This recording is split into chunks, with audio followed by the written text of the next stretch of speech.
Hi everyone, this is My Blue, and today I'm going to talk about dative case in particular.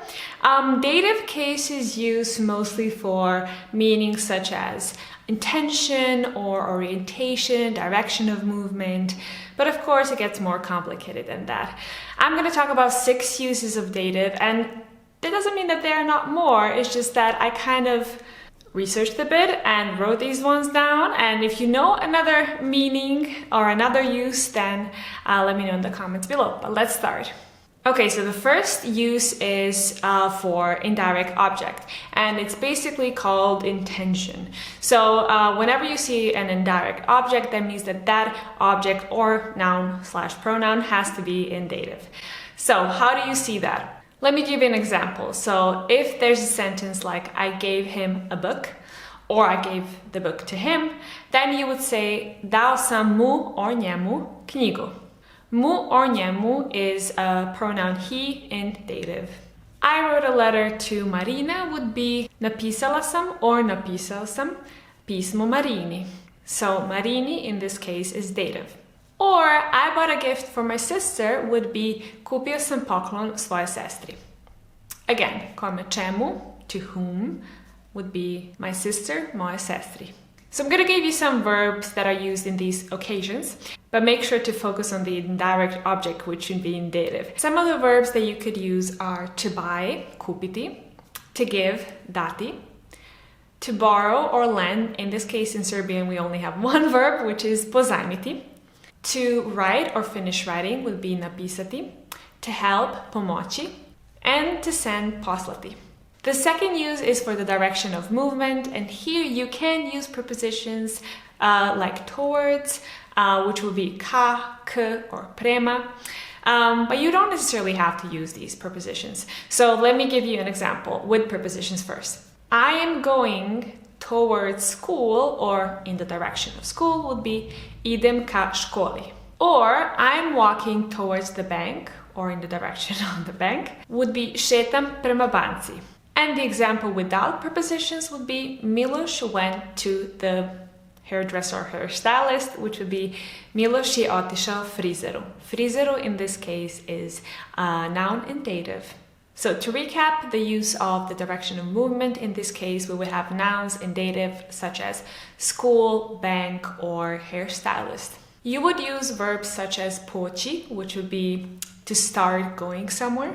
Ići is to go. Krenuti is very similar to poći, which means to start going somewhere, to start actually something.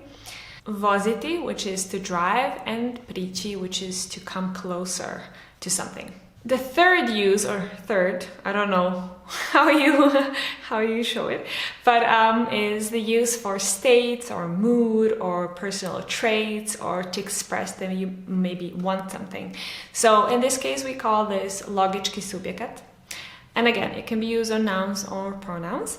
So, for example, if you want to say I'm sleepy in Serbian, it would be meni se spava. And you are the subject, so I, or you, right? But in Serbian, the construction or the noun is not, or the pronoun, is not in nominative, it is in dative. So instead of saying I am sleeping, in Serbian you say meni se spava or spava mi se. And me or meni is actually the pronoun I in dative. So it's something similar to what you have in German, like mir ist something something. In this case, I would interpret I in dative, meni or me is something like to me. But I don't know if there's a one-to-one translation for that. In this case, you want to say, I want to sleep because I'm sleepy, right? Or I want to go out.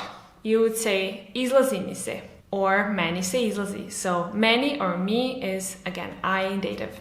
Dragan wants to travel would be Dragano se putuje. So again, it's the same principle. And the verbs that you can use in this case are to eat, jesti, to drink, piti, go out, izlaziti, to sleep, spavati, some other, to travel, putovati, but of course there might be many more. The fourth use of dative is for possessions or for belongings. So if you want to ask, where is my car? You would ask, gde mi je auto? Me in this case is again pronoun I in dative. Or if you want to say her belly is flat, you know, as in like she's very fit, then this would be stomach joj je ravan. Joj is the pronoun she in dative. Or a sentence, his mom is famous, would be majka mu je poznata. Mu is he in dative. Of course, you can say njegova majka je poznata, which is literally one-to-one translation of his mom is famous, but you can also use the other construction with dative, because that's definitely something that you will hear in Serbian. The fifth use is permission, and it's basically stating despite something or in spite something you did whatever you did, which would be the preposition uprkos. For example, despite rain, we went to the pool. Uprkos kiši, otišli smo na bazen. And the last one, and the most favorite use of mine, is to express proximity, closeness to someone, or interest. And instead of saying how are you, which would be kako si, you can say how are you to me.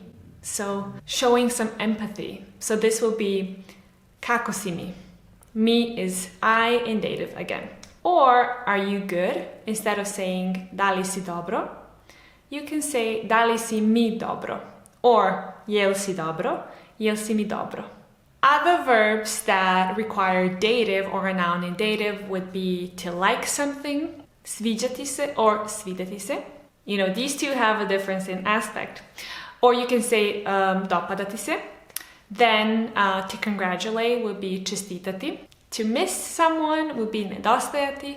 To rejoice, radovati se. And to enjoy or please would be prijati. So these are all the uses that I've found for dative so far. I'm sure there are still more, and I'm curious to see what they are, because whenever you're thinking about your language, you don't really think about every single instance when you use that case. So I hope you liked it. I hope something got a bit clearer. Before I go, I want to thank my patrons for supporting me and subscribing and helping me out. The only reason why I have subtitles on my Serbian vlogs is because of them. Otherwise, I wouldn't be able to afford it. So thank you again very much. And yeah, hope you enjoyed it, and see you in the next video. Bye bye. Pozdrav!